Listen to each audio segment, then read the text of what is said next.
Olá pessoal, sejam todos bem-vindos. Nessa manhã de sábado, aqui estamos para uma aula de Biologia. Eu, junto com vocês, sou o professor Ricardo Jorge, professor de Biologia do Colégio Farias Brito. Sou formado em Odontologia pela Universidade Federal do Ceará e sou mestre em Saúde Pública pela UES. A nossa aula aqui, o tema da nossa aula, fala sobre endemias, epidemias, surtos e pandemias. Um assunto atual que permeia, aparece muito nos vestibulares e que faz parte do seu cotidiano. Nós passamos esses últimos dias acompanhando inúmeras reportagens, inúmeras notícias em jornais, nos sites, e aí tratando sobre o que é uma pandemia, o que é epidemia, qual o perigo, qual é a preocupação que nós devemos ter, que medidas devemos tomar para controlar essas epidemias, esses surtos. Tranquilo? Eu sei que é um sábado de manhã e eu queria dizer a vocês que toda hora é hora de estudar. Esse nosso projeto, esse nosso trabalho conjunto, nós aqui do Farias Brito e do Agora Eu Passo, nós do Farias Brito, juntamente com o projeto Agora Eu Passo, esse estude para o Enem, levando você até a universidade. Estude, você está no caminho certo, preste bem atenção às aulas, tome anotações, não perca tempo. O seu sonho de ser universitário, o seu sonho de chegar à universidade está bem perto. Tá claro? Tranquilo? Então vamos começar. O que trata esse assunto? Do que nós falaremos, Ricardo? Nós, ao longo dessa aula, vamos discriminar e explicar direitinho cada um desses assuntos, cada um desses tópicos. Saberemos ao final da aula o que é uma epidemia, o que é uma endemia, o que é um surto e o que é uma pandemia. Saberemos diferenciar esses 4 tipos e saberemos, dentro de cada um deles, citar alguns exemplos. Tá claro? Epidemias, pandemias, surtos e endemias são temas que permeiam, que aparecem dentro da nossa história. A história da humanidade, pessoal, está associada à história de micro-organismos. Sempre nós tivemos o convívio com micro-organismos. A nossa história está sempre associada à associação, à relação com micro-organismos, que são vírus, bactérias e protozoários. Nem sempre essa relação foi de natureza harmônica, equilibrada. Em muitos momentos da história da humanidade, tivemos um descontrole nessa relação entre nós, humanos, e os micro-organismos. Há relatos bíblicos, por exemplo, que no século 8 a.C. ocorreu uma praga no Egito. Na Grécia, no século 5 a.C., Hipócrates, o pai da medicina, relata e descreve algumas epidemias, algumas endemias. Na Idade Média, início da Idade Moderna, a Europa foi assolada por pragas e por epidemias. O exército da morte avançava sobre a humanidade, causando inúmeras baixas, inúmeras mortes. Era um clima, uma atmosfera de temor. Aqui nós temos uma imagem que ilustra, um quadro que ilustra perfeitamente isso. Um quadro pintado por Bruegel, artista holandês, chamado O Triunfo da Morte. E ele mostra uma cena atemorizante do que era a Europa nesse período, nessa era de inúmeras epidemias. Esse quadro sombrio, retratado por essa obra, mostra para a gente o quão é perigoso, o quão é atemorizante estados ou situações com epidemias. Mas eu quero que vocês prestem bem atenção. Um quadro como esse, pintado nesse aspecto temoroso, existia durante um período em que nós não tínhamos um conhecimento sobre isso. A pouca informação que nós tínhamos em torno dos micro-organismos, das formas de transmissão, de como as pessoas ficavam doentes, de como a doença passava de um para outro, gerava esse ambiente atemorizante. Hoje o que nós temos, pessoal, é informação. Hoje nós temos uma ciência que nos explica muita coisa. E é utilizando essa ciência, utilizando os preceitos do método científico, que nós podemos elucidar alguns aspectos dessas epidemias e tentar melhorar o aspecto. Ou seja, nós não podemos tornar as epidemias que hoje se anunciam, como de ebola, ou de H1N1, ou de AIDS, por exemplo, não podemos tratar isso como um mapa atemorizante, como é retratado nesse quadro. Nós precisamos, com a ciência, nós precisamos, com o nosso conhecimento, com a informação, delimitar e estabelecer uma relação adequada e a compreensão sobre isso. Tranquilo? Então, nós precisamos, dentro do nosso conhecimento científico, dentro da nossa compreensão de epidemias, de saúde pública, de controle, de ciclos biológicos, entender e estabelecer um controle sobre esses surtos, sobre as epidemias, sobre essas doenças. Está claro assim? Professor, então vamos lá para saber o que é diferenciando epidemia, endemia, surtos e pandemias. Bom, Nós vamos utilizar algumas ferramentas do cotidiano. Essa aula da gente vai tratar desses assuntos, mas utilizando algumas ferramentas como manchetes de jornais, anúncios que aparecem em sites. Nós vamos tratar disso. Por exemplo, nós temos aqui uma manchete, um trecho de uma matéria do site Alagoas 24 Horas, que assim fala. De acordo com os dados divulgados pela Secretaria de Estado de Saúde de Alagoas, 69% dos municípios alagoanos representam áreas endêmicas de esquistossomose, com manifestações graves da doença e mortalidade atribuída à infecção. Vejam bem, a matéria fala sobre áreas endêmicas de esquistossomose no estado de Alagoas, ou seja, municípios de Alagoas são áreas endêmicas da esquistossomose. Ora, o que são áreas endêmicas? Áreas endêmicas, pessoal, são áreas que apresentam doenças endêmicas. E o que é uma doença endêmica?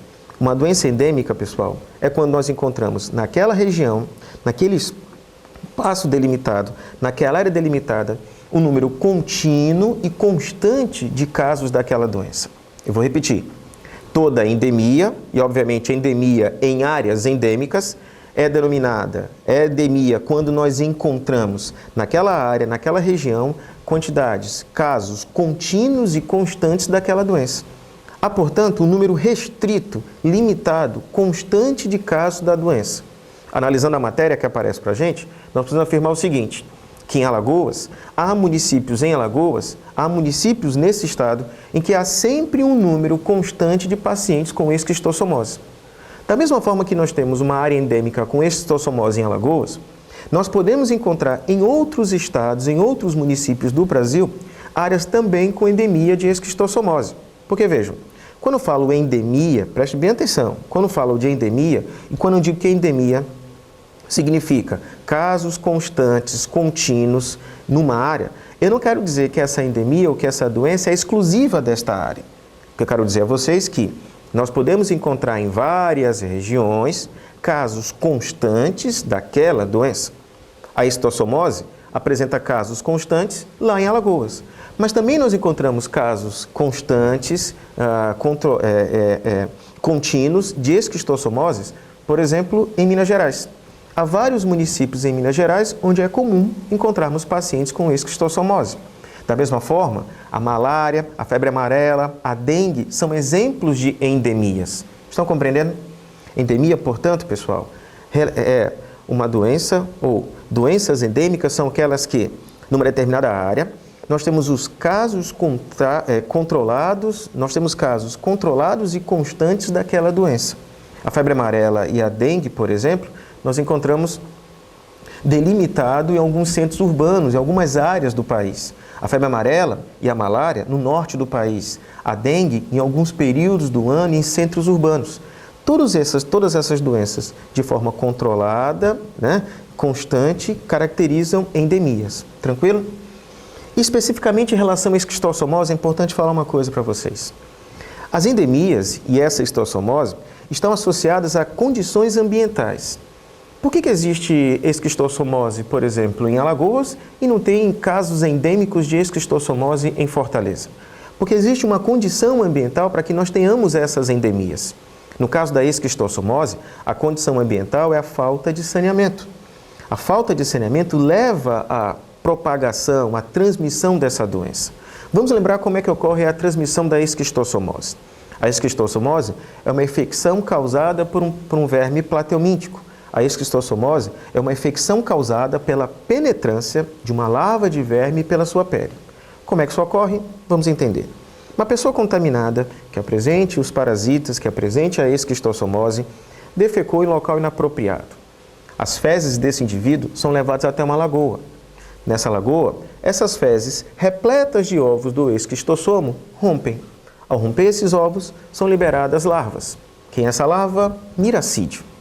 Os miracídios eclodem da larva e agora do ovo e nadam nesse lago.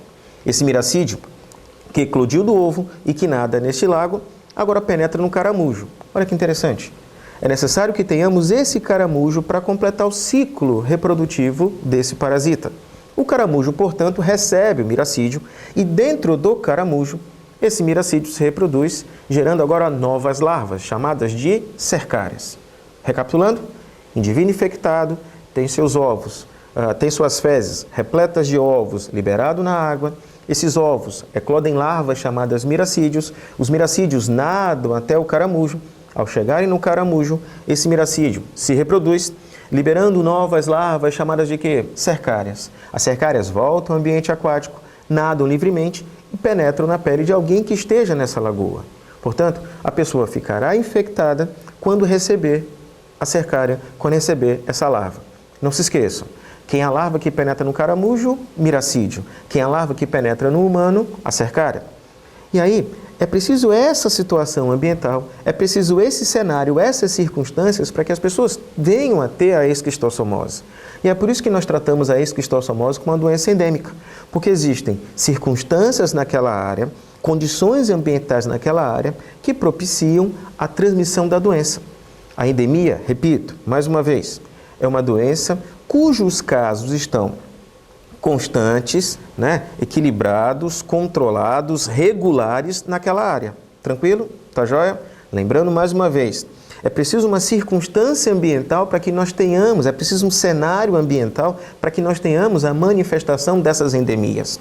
No norte do país, a febre amarela e a malária, por exemplo, apresentam-se endêmicas porque existem circunstâncias naquelas áreas que permitem a transmissão da doença. Por exemplo, a vivência dos mosquitos. O Aedes, responsável pela transmissão da febre amarela, por exemplo, ele aparece em boa quantidade na floresta, na Amazônia. Da mesma forma, o Anófeles, responsável pela transmissão da malária, aparece, é nativo, é local da floresta amazônica. Ou seja, o vetor transmissor dessas doenças aparece nessas áreas. Se nós, por exemplo, identificarmos algum caso de malária em Fortaleza, isso é uma coisa inusitada, porque em Fortaleza não é natural que nós tenhamos o vetor, o Anófeles, e não é endêmico esta doença na cidade de Fortaleza, ou na cidade de São Paulo, ou na cidade do Rio de Janeiro. Tranquilo? Alguma dúvida? Então, já entendemos o que é endemia. Endemia são casos controlados, equilibrados, constantes de uma doença dentro de uma área. E para que nós tenhamos uma endemia, é preciso circunstâncias ambientais dessa doença, para que essa doença possa se propagar. Tranquilo? Espera aí. E a epidemia, professor? Eu aprendi agora o que é endemia. E o que vai ser epidemia? Vamos a uma outra notícia. Epidemia de AIDS cai no mundo, mas cresce no Brasil. Número de novos casos de infecção pelo HIV cresceu 11% no país entre 2005 e 2013. Quando cerca de 42 mil pessoas contraíram o vírus. Na notícia anterior, nós falávamos de áreas endêmicas de endemias. Nessa notícia de agora, fresquinha, deste ano, fala sobre a AIDS. E é tratada a AIDS nesse assunto, nesse tema, nessa notícia como epidemia. E o que é epidemia, professor? Diferente da endemia, em que nós tínhamos circunstâncias ambientais, um limite espacial daquela doença, a epidemia não está restrita a um só ambiente. Preste bem atenção. Epidemia é assim definido. Nós definimos epidemia quando nós temos um número exorbitante, um número superior ao esperado de casos da doença. Quando nós temos uma incidência, quando nós temos o aparecimento dessa doença em grande quantidade num tempo muito curto, nós assim definimos como epidemia. Então, mais uma vez, o que é para nós uma epidemia? Epidemia é, portanto, o aparecimento, a incidência de casos da doença em um tempo muito curto, mais do que nós esperávamos. A AIDS, por exemplo, pessoal, como é tratado na notícia, é uma doença que cada vez mais vem aumentando os seus números. Como cada vez mais aumentam os seus números, e aqui a notícia fala de território nacional, aqui no Brasil, com um crescimento de 11%, se nós estamos aumentando o número de pacientes com AIDS, de forma inesperada, de forma descontrolada, de forma não esperada, nós afirmamos que a AIDS é o que para nós? Uma epidemia. As epidemias, portanto, pessoal, são situações de aumento do número de doenças mais do que nós esperávamos. Tranquilo? Tá claro? E uma coisa importante, por que a AIDS tem aumentado aqui no Brasil? Por quê? Primeiro vamos entender o que é a AIDS. A AIDS é uma doença que causa uma diminuição da atividade imunológica. A AIDS compromete o sistema imunológico. E por que compromete? Porque um tipo especial de célula, chamado linfócito T-CD4, é destruído pelo vírus HIV. Olha que interessante.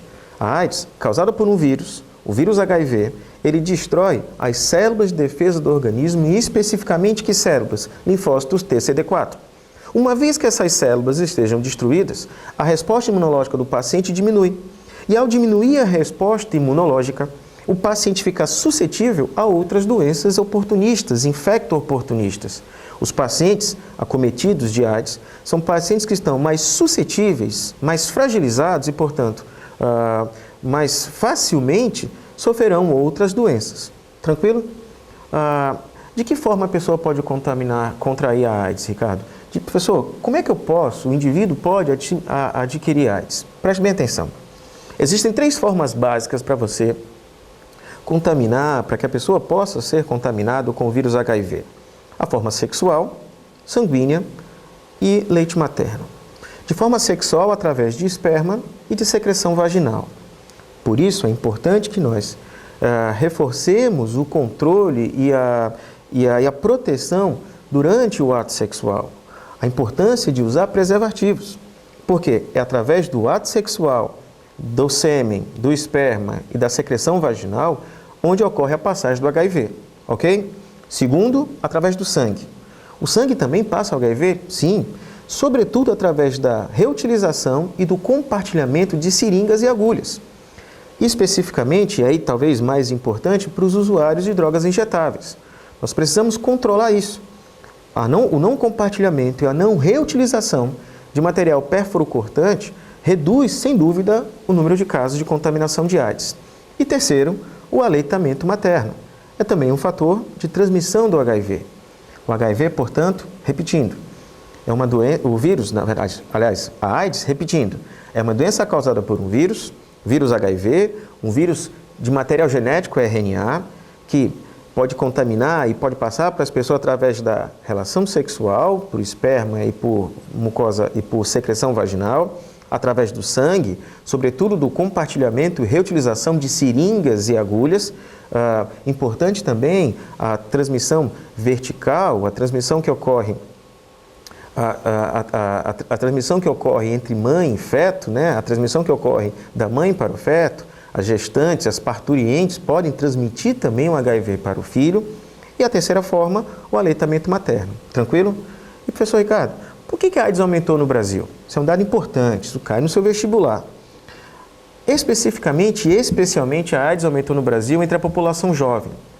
1/3 desses novos casos de AIDS no Brasil aparece entre indivíduos entre 14 e 25 anos. A juventude, os jovens do Brasil, têm negligenciado os cuidados com a AIDS, principalmente porque acham que a AIDS é uma doença do passado, é uma doença das pessoas mais velhas. Não é assim, pessoal. A AIDS é uma doença atual, contemporânea. A AIDS é uma epidemia e é preciso controlar essa epidemia com atitude, comportamento qualificado. O que é um comportamento qualificado? Lembrando, o cuidado nas relações sexuais, a proteção durante o ato sexual, o controle e o cuidado dos hemoderivados do sangue e o controle e o atendimento adequado e monitoramento das gestantes. Tranquilo? Alguma dúvida? Então, recapitulando rapidinho, o que nós já vimos? Aprendemos o que é uma endemia e aprendemos o que é epidemia. Vimos que as endemias, repetindo, são casos controlados, contínuos, constantes de doenças numa determinada área. E que essas endemias, elas ocorrem porque existem circunstâncias ambientais naquele local que permitem essas endemias. Um vetor, um ambiente não saneado, tranquilo? Agora, quando os casos de doenças aumentam de maneira significativa, em que, num pequeno espaço de tempo, a incidência, ou seja, o número de casos aumentou de maneira considerável, nós temos um caso de pandemia. As pandemias mostram, portanto, um aumento gradual dessa doença, em que você perde um pouco o controle. Tranquilo? Especificamente entre a esquistossomose, vai lembrar, a esquistossomose é causado por um plateuminto, pelo um verme, cujo contágio se dá pela penetrância da larva chamada cercária. É a cercária que penetra no seu corpo, porque lá no caramujo, quem foi que penetrou? O miracídio. O miracídio penetrou no caramujo, transformou-se em cercária e a cercária penetra no seu corpo. Tranquilo? Um detalhe importante sobre a esquistossomose. Vejam bem, O Brasil, há 2 anos atrás, a Fiocruz, aqui no Brasil, desenvolveu uma vacina contra a esquistossomose. É a primeira vacina no mundo para tratar de verminose. E aqui o Brasil começa a imunizar a sua população, sobretudo a população endêmica, a população que vive nessas áreas endêmicas, contra a esquistossomose. Esse é um assunto importante. Nós temos hoje no Brasil uma vacina contra a esquistossomose, tranquilo? E a esquistossomose, repito, é um exemplo de doença endêmica, como a malária, como a febre amarela e como a dengue. A epidemia, qual foi o nosso exemplo? A AIDS. Tranquilo? Alguma dúvida até agora? Beleza. Mas, professor Ricardo, será que a AIDS não pode ser tratada como uma pandemia? Porque o senhor falou sobre endemias, beleza pura, falou sobre epidemias, tranquilo, mas eu sempre ouvi dizer que a AIDS era uma pandemia. E a notícia da revista Veja, diz que a AIDS era uma epidemia. É verdade, pessoal. Nós podemos tratar a AIDS como uma pandemia, e não apenas como uma epidemia. E por que nós tratamos a AIDS como uma pandemia? Vamos entender o que é uma pandemia. E vamos para uma outra notícia. Do portal G1. Assim fala a notícia. A gripe H1N1, em 2009, matou mais que o estimado, diz estudo.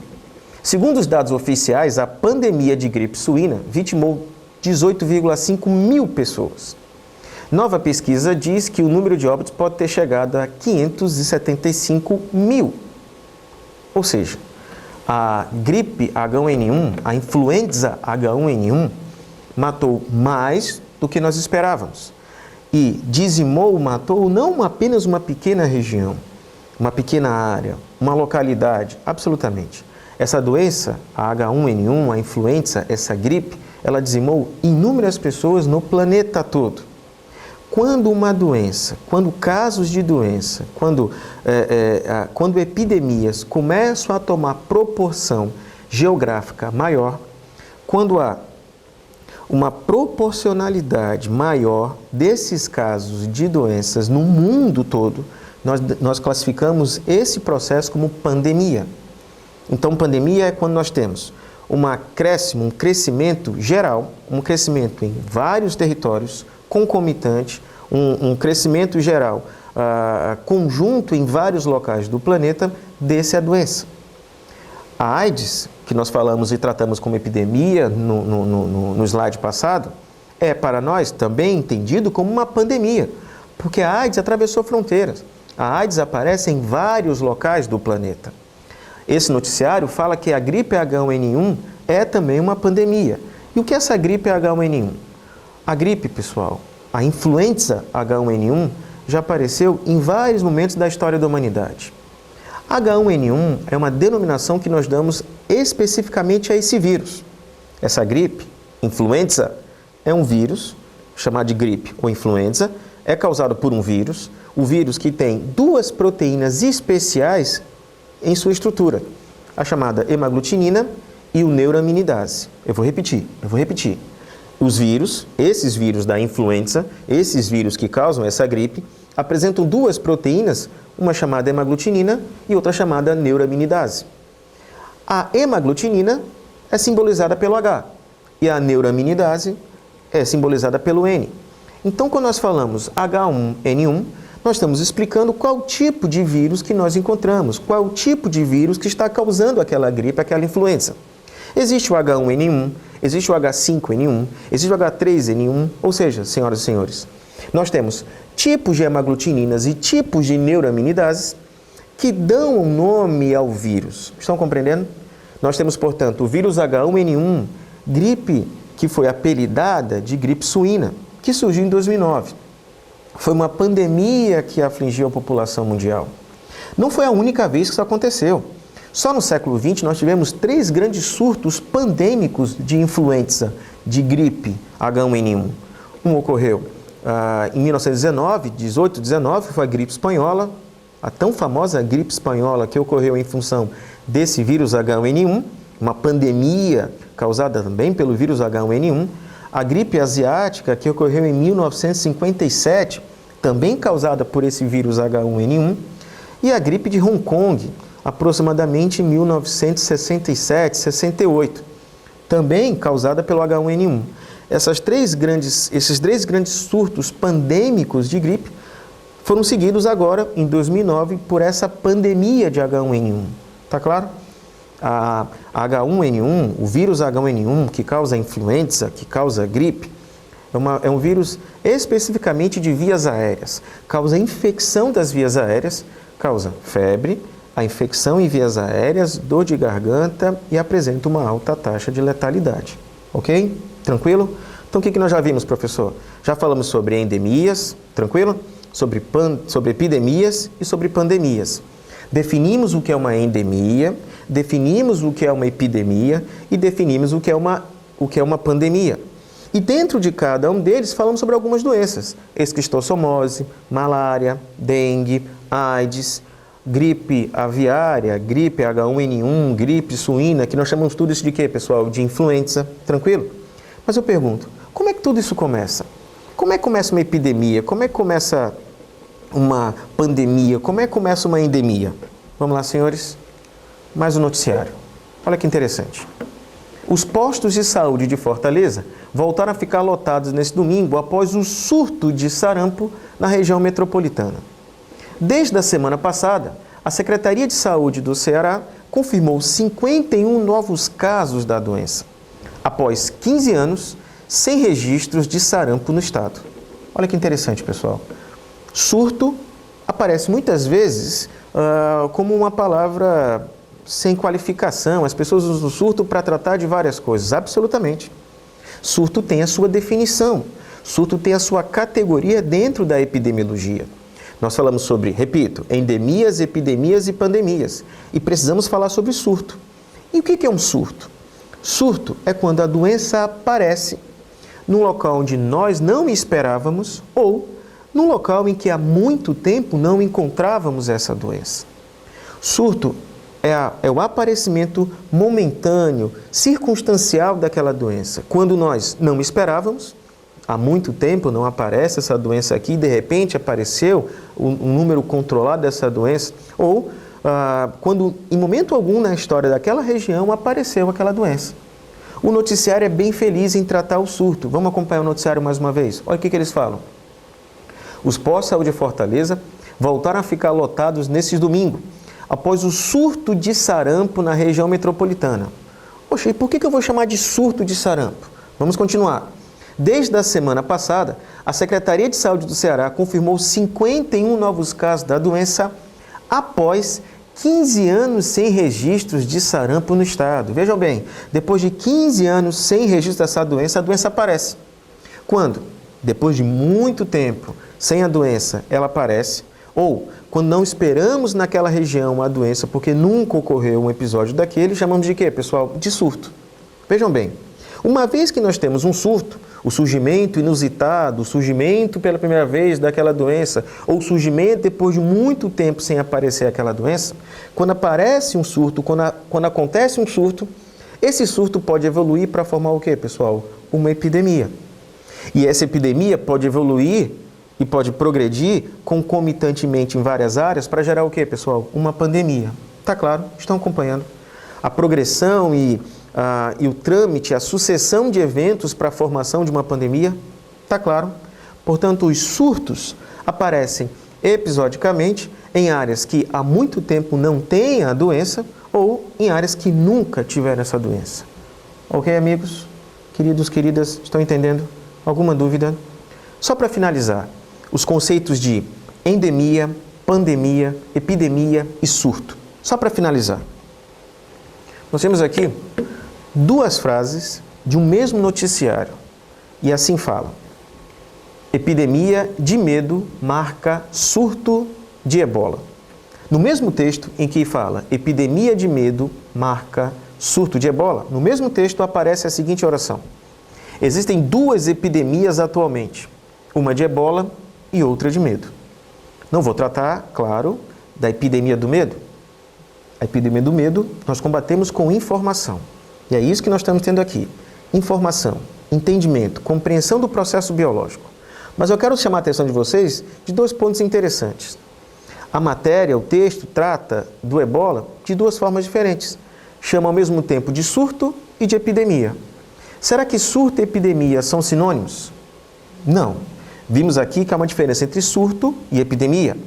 Surto é quando a doença aparece depois de muito tempo naquela região, ou seja, depois de muito tempo sem caso daquela doença, uma vez que ela apareça, nós temos o surto, ou se nunca apareceu aquela doença naquela região, nós chamaremos de surto. O surto pode evoluir para formar o quê, pessoal? Uma epidemia, tá claro? Mas, Ricardo, afinal de contas, o que é o ebola? O ebola é um surto ou uma epidemia? Pessoal, o ebola, o vírus ebola, é original de algumas regiões da África. Zaire, Uganda, Congo, né, República Democrática do Congo, né, hoje Congo, antigo Zaire, são regiões que apresentam naturalmente ou há muito tempo casos de epidemia de ebola. Nós temos histórias, 67, 82, 89, 2002, casos de epidemias de ebola nessas áreas da África.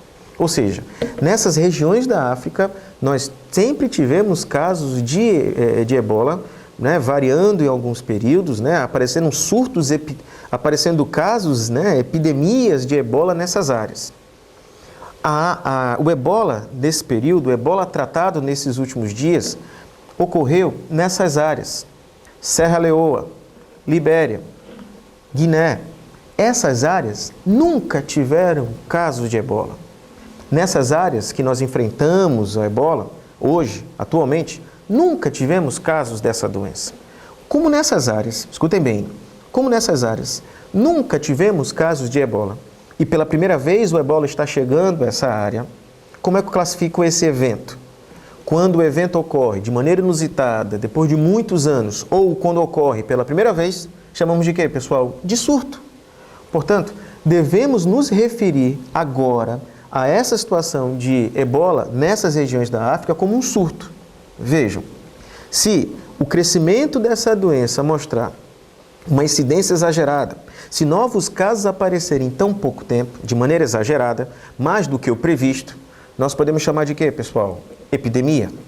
E se essa epidemia avançar fronteiras, passar pelos continentes, chamaremos então agora de quê, pessoal? Pandemia. Nós estamos muito longe ainda de ter uma pandemia de ebola.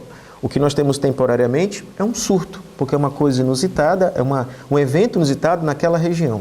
Tranquilo? Alguma dúvida? Tranquilo? Amigos, nessa aula de hoje nós fizemos uma análise desses conceitos de epidemia, endemia, pandemia e surto. Espero que você tenha aprendido. Esse é um assunto que cai no vestibular, é um assunto cotidiano, o Enem vai cobrar isso da gente. E você está no caminho certo. São com essas aulas, são com seus estudos, com a concentração, com a perseverança. Acredite em vocês.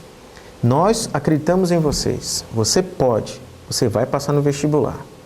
Eu queria aproveitar aqui a oportunidade e mandar um beijo para o meu filho que nasceu essa semana, o pequeno Vinícius. Que o Vinícius traga sorte para os pais e que o Vinícius traga sorte para você, caro vestibulando. Acredite, você vai passar no vestibular, tá bom? Um abraço grande e até a próxima.